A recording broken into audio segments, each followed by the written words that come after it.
ఈ భాగంలో ఎర్రాప్రగడ గురించి, అతని యొక్క పద్యాల గురించి తెలుసుకుందాం.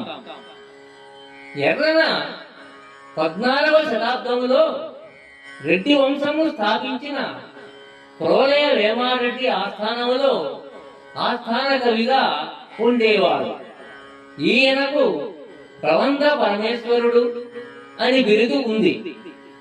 ఎర్రాప్రగడ పాకనాడు సీమ అనగా ప్రస్తుతం ప్రకాశం జిల్లాలో జన్మించాడు. ఎర్రన వ్రాసిన కృతులు 4. అవి రామాయణము, అరణ్య పర్వశేషము, హరివంశము, నృసింహ పురాణము అనేవి. అంబా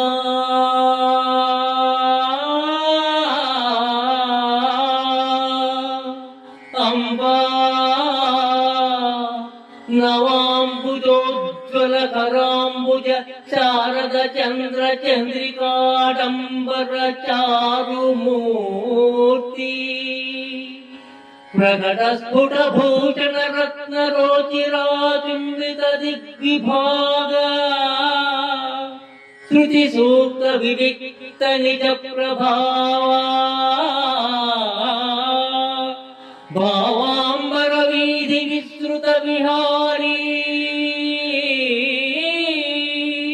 నను కృపచూడు భారతీ నను కృపచూడు భారతీ నను కృపచూడు భారతీ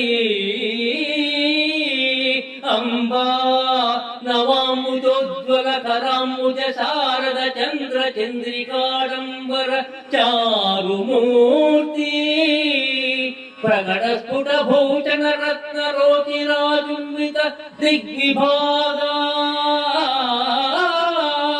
శృతి సూక్త వివిక్త నిజ ప్రభావా భావాంబర వీధి విస్తృత విహారీ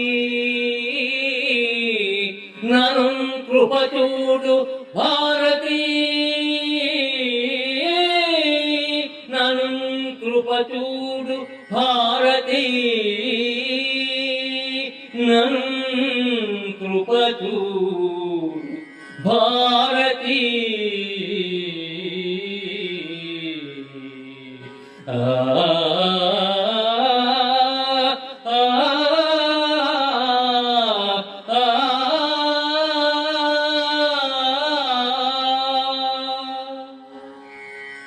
అమ్మా సరస్వతీదేవి కొత్త పద్మాల వలె ధగధగలాడే చేతులు కలదానా, శరత్కాలంలోని వెన్నెల వెలుగు వలె నిలమిలలాడే మనోహరాకారం కలదానా, దిగంతాల వరకు కాంతులు వెళ్ళి విరియజేసే రత్నభూషలు కలదానా, వేదాలలోని సూక్తాలలో వెల్లడించబడిన స్వీయ మహిమ కలగ